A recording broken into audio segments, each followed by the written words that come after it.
You're listening to a podcast by the Perennial Leader Project. Welcome back to Dying Every Day, Stoicism in a Year. Today is day 52, and we're exploring what it means to practice what we preach. In a letter to Lucilius, Seneca wrote, quote, "I beg you, on your part, that you let wisdom sink into your soul and test your progress.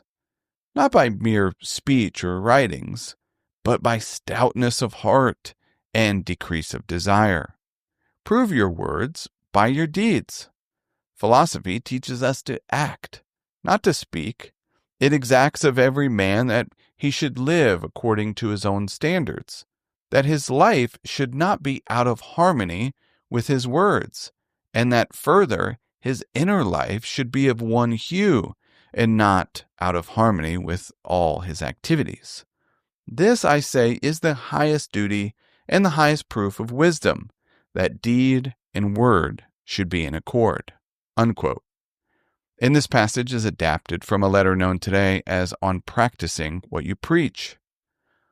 I think it's safe to say that this is a common theme in Stoicism and a perennial challenge for us all.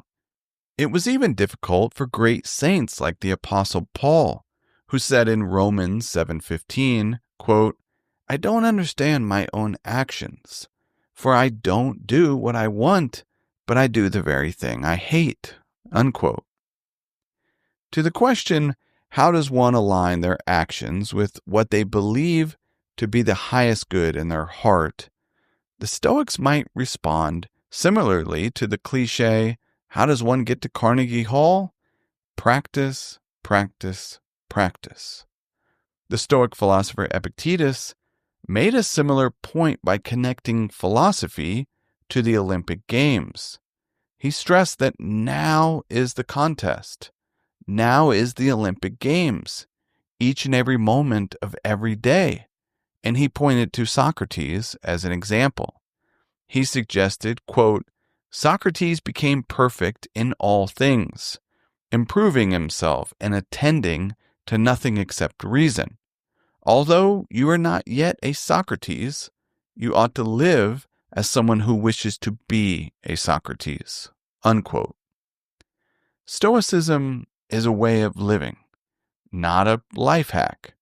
It is not something we do for a few months and assume we have radically transformed ourselves. It's a philosophy that requires practice, probably a lifetime of it.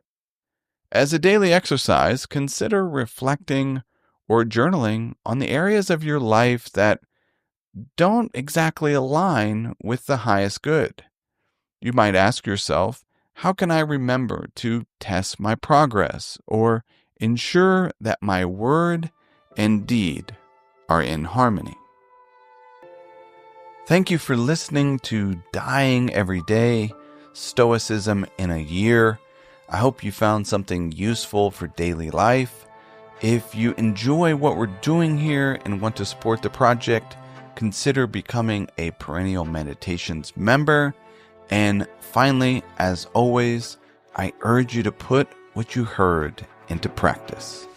Until next time, be wise and be well.